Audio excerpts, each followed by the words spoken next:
Hi, this is Kathy Boziak, and I'm at Lincolnton High School, and I am about to take you on a tour of my classroom. And I love my classroom because it's eclectic, but I hate my classroom because it is not a science classroom. So let me kind of walk you around. I have a soap dispenser and a paper towel holder, and you can see that what's below that is most definitely not a sink. It's quite an old bookcase, and it hides the spot where the sink used to be. These are my cabinets, and they have locks, but they do not lock, so they're totally non-functional in that particular manner. If you look down towards the bottom, you can see that all of, or most of, the cabinets do not any longer have handles, which makes it kind of difficult to open. You sort of have to grab them like this and kind of pull and then hope that they close. So let me show you what I'm talking about when I tell you that things don't close. So my assistant is going to open some doors for you, and then he's going to close and pull drawers and show you how the drawers have to be jammed and jimmied to work. So the drawers don't close. Okay? When you put the doors back in, one of them physically will not close.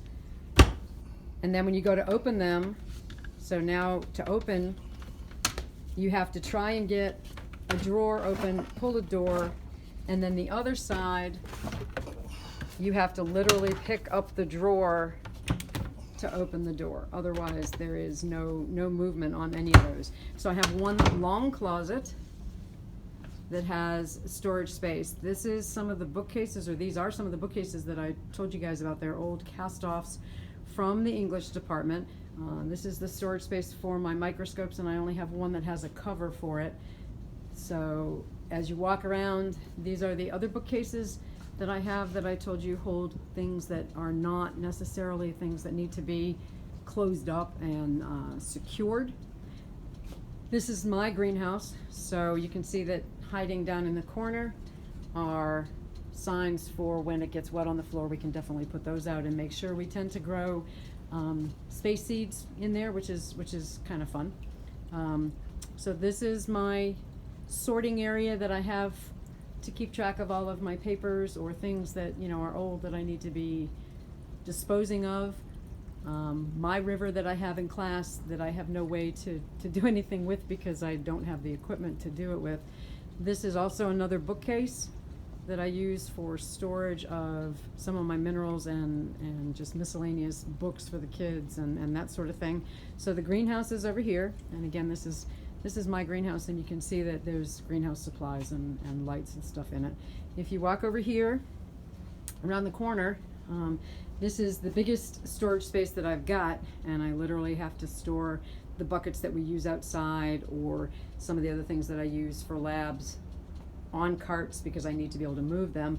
So in this filing cabinet, all of my anatomy things are stored. So these are my mink, and luckily they are preserved and able to be stored in that sort of a manner. When you walk around the corner, okay, so my space is here, and that's my desk. Okay, when you walk around the corner, this is where all of the rest of the books, and this is a work table that the kids can actually come back and work on because the tables are not always functional, legs fall off and that sort of thing. Here's where we store the dissecting supplies. And if you take a look really quickly, you see that I have some trays that are normal dissecting trays. They're very old because they're the heavy anodized iron. If you look down the bottom, I have miscellaneous, all kinds of different types of trays, whatever cast-offs that there were. But I finally had to get bigger trays, and so what we did was we used restaurant quality stainless steel trays that the kids can use. But all of their supplies are stored in old drawers that came from normal science tray storage things. Okay, if we walk out the hall and down the hall, okay, You need the keys. the door that you see down on the very left is the janitor's closet, and this is the distance that we walk.